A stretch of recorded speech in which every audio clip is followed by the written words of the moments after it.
मैं मनीषा शर्मा आज डीटीए में फिर एक खास पेशकश के साथ हाजिर हूँ। आज हम डीटीए में बात करेंगे ट्रांसजेंडर यानी हिजड़ों और किन्नरों के बारे में, उनके अधिकार के बारे में, उनकी सामाजिक स्थिति के बारे में, उनके लिए बने हुए कानून के बारे में और देश विदेश में उनकी संख्या के बारे में। इसमें जाने से पहले आप हमारी ये खास रिपोर्ट देखिए, उसके बाद हम बाकी चर्चा करेंगे। आज हम बात करेंगे ट्रांसजेंडर के विषय में। ट्रांसजेंडर वो इंसान होते हैं जिनका लिंग जन्म के समय तय किए गए लिंग से मेल नहीं खाता। इनमें ट्रांसमैन, ट्रांस वीमेन, इंटरसेक्स और किन्नर भी आते हैं। सुप्रीम कोर्ट के आदेश के मुताबिक इन लोगों के पास अपना लिंग निर्धारित करने का अधिकार होता है। ट्रांसजेंडरों को समाज में भेदभाव और हिंसा का सामना करना पड़ता है।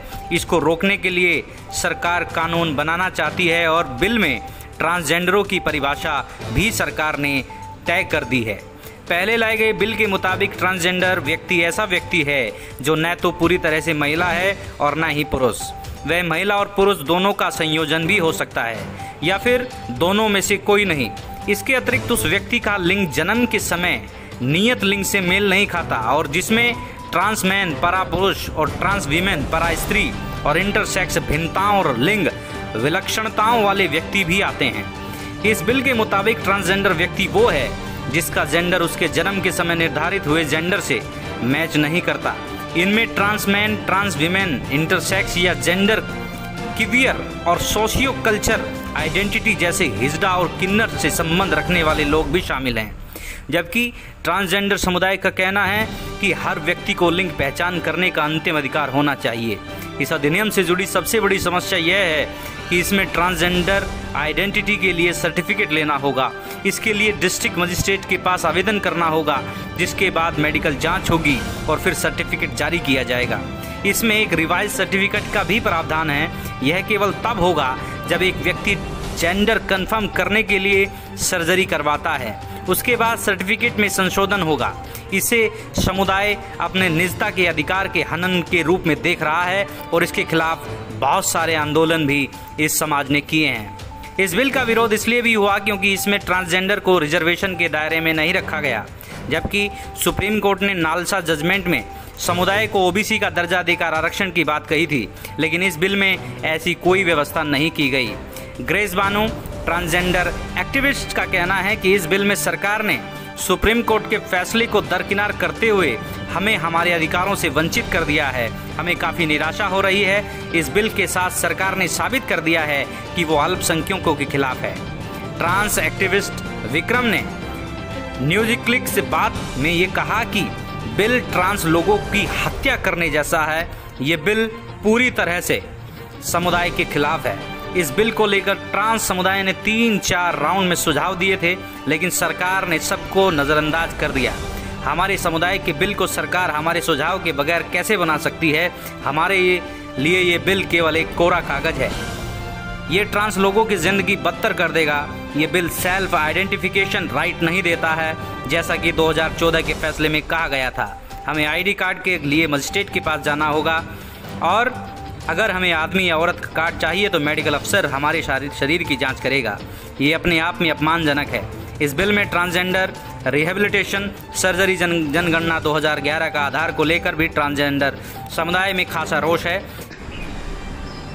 ट्रांसजेंडर टर्म को समझना बड़ा जरूरी है। ट्रांसजेंडर टर्म एक वो छाता है, वो अम्ब्रेला है जो उन लोगों को, जिनको हम ट्रांसजेंडर कहते हैं, किन्नर कहते हैं, हिजड़ा कहते हैं, जो उनके एक्सप्रेशन को, उनकी आइडेंटिटी को उस सेक्स से अलग करता है जो उन्हें जन्म से मिला है।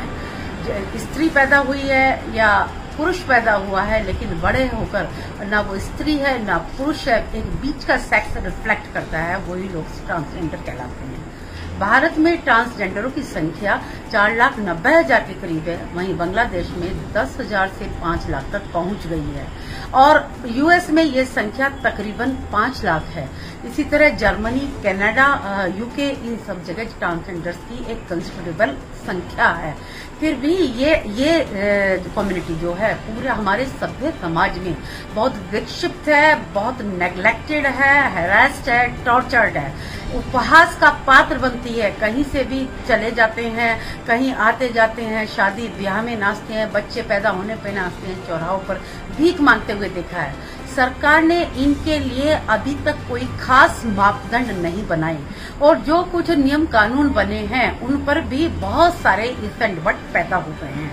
सन 2014 में माननीय सुप्रीम कोर्ट ने एक famous case NALSA versus union of India हुआ था, उसमें इस कम्युनिटी के साथ एजुकेशन, जॉब या हेल्थ केयर की लाइन में डिस्क्रिमिनेशन पे रोक लगा दी थी। इसी केस को सन 2017 में एक के पुट्टास्वामी रिटायर्ड जस्टिस ने एक केस फाइल किया था यूनियन ऑफ इंडिया के खिलाफ, उसमें भी फॉलो किया गया। और नवतेज जौहर का एक केस 2018 में आया, उसमें भी फॉलो किया गया। 2019 में सरकार ने एक बिल पास किया जिसमें ट्रांसजेंडर्स ने अपनी आइडेंटिटी से लेकर एक सर्टिफिकेट का जिक्र आता है, उसको जगह जगह प्रोटेस्ट किए, अपोज किया, क्योंकि उनको उसमें अपनी इंसल्ट फील हुई। वो कहाँ डॉक्टर को अपना एक सर्टिफिकेट लेने के लिए चेक कराएंगे, क्या सर्टिफिकेट दिया जाएगा, उसमें एक इंसल्टेड फील किया गया। अभी 18 अप्रैल 2020 को भी सरकार ने एक बिल रूल पेश किए हैं कि उसमें पब्लिक की ओपिनियन सीख की है कि इन रूल्स में क्या चेंजेस दिए जाएं, कैसे इसको आगे बढ़ाया जाए। पर कोई फुल फ्लैश ऐसी कोई पॉलिसी, ऐसा कोई नियम कानून अभी तक नहीं बना है जिससे कि ये समाज का ये तबका, ये कम्युनिटी ट्रांसजेंडर जिनको पूरा हक है आम व्यक्ति की तरह जीने का, पढ़ने का, नौकरी पाने का और हेल्थ केयर में इक्वलिटी, जहां हमारा संविधान का आर्टिकल 14 राइट टू इक्वलिटी देता है, वहीं ये वाला तबका समाज का पिछड़ा हुआ क्यों रह गया?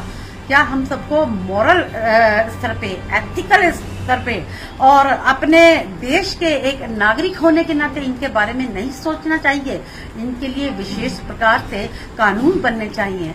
और मैं कानून की ही बात क्यों करूं, हम एज इंडिविजुअल, हमारे परिवार, हमारा समाज क्यों इनको उपहास का पात्र बनाता है?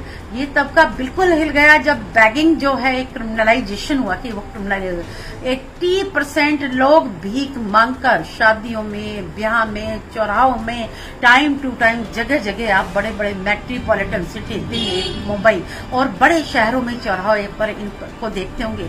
क्या इनका अधिकार हमारी तरह जीने का नहीं है? इनको समाज में एक स्तर अच्छा पाने का अधिकार नहीं है? परिवार में होते हैं, परिवार में नेग्लेक्टेड फील होते हैं।